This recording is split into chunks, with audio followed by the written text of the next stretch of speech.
बहुत बहुत शुभकामना मेरे प्यारे बच्चों। आज हम लोग 7वां पाठ चल रहे हैं, श्वेत महाद्वीप अंटार्कटिका।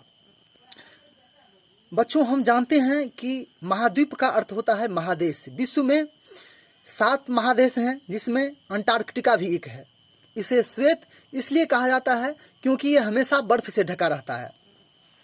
अंटार्कटिका विश्व का वह महाद्वीप है जो वर्ष भर बर्फ से ढका रहता है। इस महाद्वीप को श्वेत महाद्वीप की संज्ञा दी गई है। प्रस्तुत पाठ में अंटार्कटिका के बारे में संक्षिप्त जानकारियां दी गई हैं। अंटार्कटिका एक ऐसा महाद्वीप है जिसका धरातल लगभग 2 मील मोटी बर्फ की परत से ढका हुआ है। अंटार्कटिका में जमी बर्फ विश्व का लगभग 70% ताजा तथा 90% बर्फ सम्मिलित है। इसके हिमाच्छादित धरातल के कारण ही, हिम आच्छादित का मतलब हिम जोड़ आच्छादित अर्थात बर्फ से ढका हुआ। हिमाच्छादित का समानार्थी शब्द है हिमाद्री। हिमाद्री का मतलब ही बर्फ से ढका हुआ। इसके हिमाच्छादित धरातल के कारण ही इसे श्वेत महाद्वीप के रूप में जाना जाता है। इस महाद्वीप पर जमी बर्फ के बारे में भूगोलविदों का ऐसा मत है। भूगोलविद का अर्थ हुआ कि भूगोल विषय के वैज्ञानिक, भूगोल विषय के जानकार। भूगोलविदों का ऐसा मत है कि यदि इस जमी बर्फ को पृथ्वी धरातल पर रहने वाले व्यक्तियों में विभाजित कर दिया जाए तो प्रत्येक व्यक्ति के हिस्से में मिस्र के महान पिरामिड से भी बड़ा हिमखंड आएगा। हिमखंड का मतलब बर्फ का टुकड़ा। अंटार्कटिका महाद्वीप का औसत तापमान -49 डिग्री सेल्सियस है। पृथ्वी तल पर सर्वाधिक निम्न तापमान यहीं पर -128 डिग्री फ़ारेनहाइट या -89 डिग्री सेंटीग्रेड आंका गया है। वायु के जमा देने वाले तापमान की उपस्थिति के कारण ही यहाँ पर वर्षण एक दुर्लभ घटना है। वर्षण का मतलब होता है वर्षा का होना। दक्षिणी ध्रुव पर वर्ष में 6 मास तक सूर्य दिन के 24 घंटे चमकता है। इससे आप यह उम्मीद कतई मत करना कि इस दौरान आप स्वयं को पर्याप्त मात्रा में गर्म रख पाएंगे, जैसे कि शीत ऋतु में के मैदानी भागों में होते हैं। शीत ऋतु में मैदानी भागों में रख पाते हैं। अंटार्कटिका के विषय में भले ही कुछ लोगों ने, यहाँ पर मिसप्रिंटिंग हुआ है, कूद कर दिया है, यहाँ होगा कुछ लोगों ने वहाँ जाकर विविध प्रकार की जानकारी एकत्र की है तथा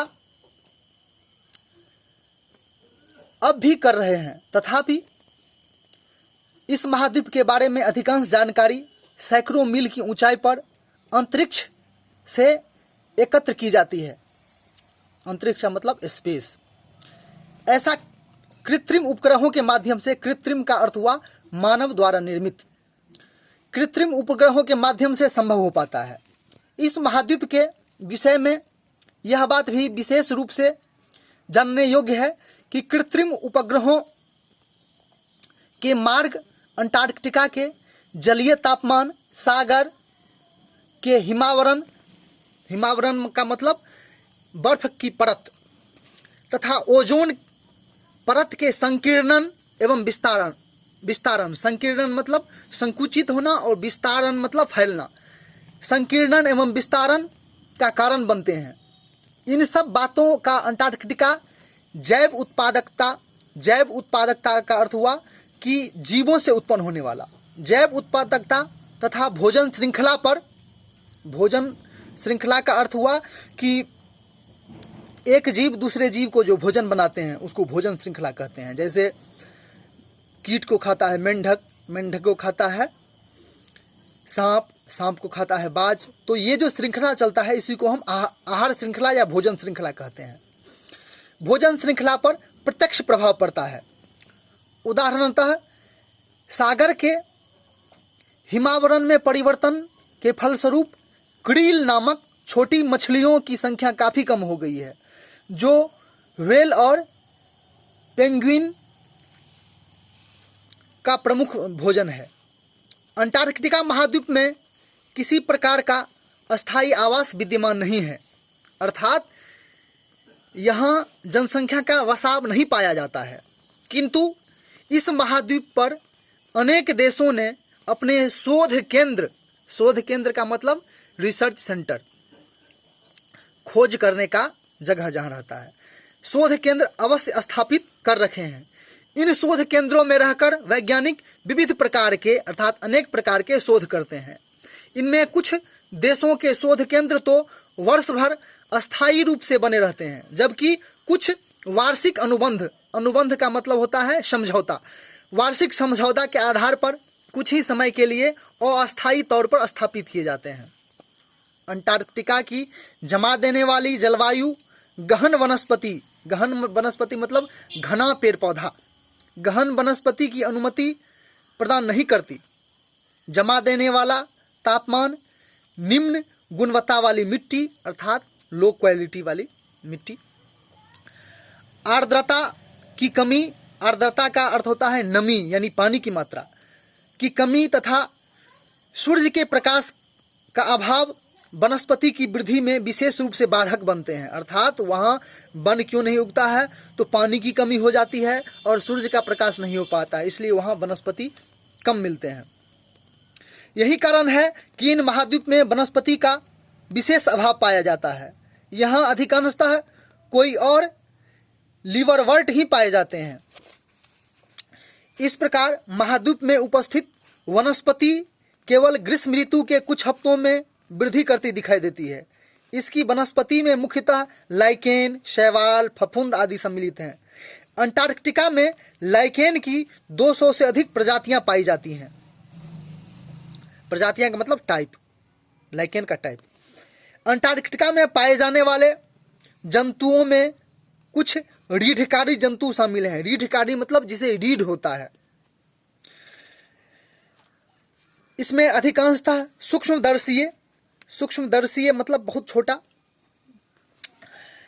माइटस कीट सम्मिलित हैं। हाल में ही हिमनदों की गहराई में, हिमनद का अर्थ होता है जो ऊंचे स्थान से नीचे स्थान की ओर बर्फ खिसकता है, उसको हिमनद बोलते हैं, अर्थात बर्फ की नदी हम सामान्य रूप से कह सकते हैं। हिमनदों की गहराई में कुछ प्राचीनतम पारितंत्र के उदाहरण भी मिले हैं। पारितंत्र का अर्थ हुआ जीवों से परिपूर्ण जो तंत्र एक बनता है जिसमें हर चीज आता है, चाहे उसका हवा हो, जल हो, उसके बाद भोजन हो, रहने का घर हो, सब कुछ आता है इसमें पारितंत्र में, जिसमें अनेक प्रकार के जीवाणु सम्मिलित हैं। अंटार्कटिका के सागरीय जंतु में नीली व्हेल, पेंगुइन, सील आदि शामिल हैं। पिछले कुछ दशकों में, दशक का अर्थ होता है 10 वर्षों का समय, पिछले कुछ दशकों में सागर के जल स्तर में 4 से 8 इंच की वृद्धि हुई है। वैज्ञानिकों ने आशंका जताई है कि यदि भूमंडलीय उष्मन अर्थात धरती पर जो गर्मी है, जो हम सामान्य रूप से कहते हैं ग्रीन हाउस इफेक्ट जो है, इसका अगर वृद्धि करता रहा तो भविष्य में हिमखंड अर्थात बर्फ का टुकड़ा, हिमावरण मतलब बर्फ का आवरण, तह, हिमनद आदि आंशिक रूप से पिघल जाएंगे। अर्थात यदि गर्मी बढ़ती रही तो क्या होगा, जो ध्रुव पर जो बर्फ है वो पिघलने लगेंगे, जिससे क्या होगा, सागर के जल का तापमान बढ़ जाएगा और समुद्र तल भी ऊंचा उठेगा। इसी कारण सागर के जल स्तर में वृद्धि होगी और यह विनाशक रूप ग्रहण कर सकता है। ऐसा माना जाता है कि सागर का गर्म जल हिमावरण के नीचे पहुंचकर उसे गंभीर रूप से खंडित कर सकता है। खंडित मतलब विभाजित कर सकता है। खंडित हिमावरण के कारण विशाल हिमखंड यानी बर्फ का टुकड़ा सागर में प्रवेश कर सागर के जल स्तर को विश्व स्तर पर इतना अधिक बढ़ा सकता है कि सागर तटीय देशों को गंभीर बाढ़ की स्थिति से जूझना पड़ सकता है। इसको हम इस प्रकार समझ सकते हैं कि ये साइंस की भी विषय है कि अगर ग्रीन हाउस प्रभाव बढ़ता है, ग्रीन हाउस इफेक्ट बढ़ती है, तो क्या होगा कि बर्फ जो है जो बर्फ ढका हुआ है वो बर्फ सब पिघलेगा और पिघल करके कहाँ जाएगा, समुद्र में जाएगा। और इससे क्या होगा, समुद्र का जलस्तर तो ऊंचा उठेगा, जलस्तर जो है वो ऊंचा उठेगा, जिससे उसके तटीय क्षेत्र में जो निवासी हैं, तटीय क्षेत्र के जो निवासी हैं, जो समुद्र के तट पर रहते हैं, वो सब पूरी तरह से डूब जाएंगे। कुछ वैज्ञानिक यह भी मानते हैं कि भूमंडलीय उष्मा के फलस्वरूप आर्द्रता में वृद्धि हो सकती है, अर्थात नमी में वृद्धि हो सकती है। यदि ऐसा हुआ तो सागर का जल स्तर गिर सकता है, क्योंकि अंटार्कटिका इस आर्द्रता को हिम का रूप दे सकता है। अंततः यही कहा जा सकता है कि भविष्य में अंटार्कटिका की क्या स्थिति होगी यह निश्चित नहीं है। फिर भी सत्य है कि भूमंडलीय उष्मा अंटार्कटिका का महाद्वीप के लिए गंभीर खतरा है। यदि धरती का तापमान ऐसा ही बढ़ता रहा तो एक दिन यह विश्व के लिए खतरा बन सकता है। धन्यवाद।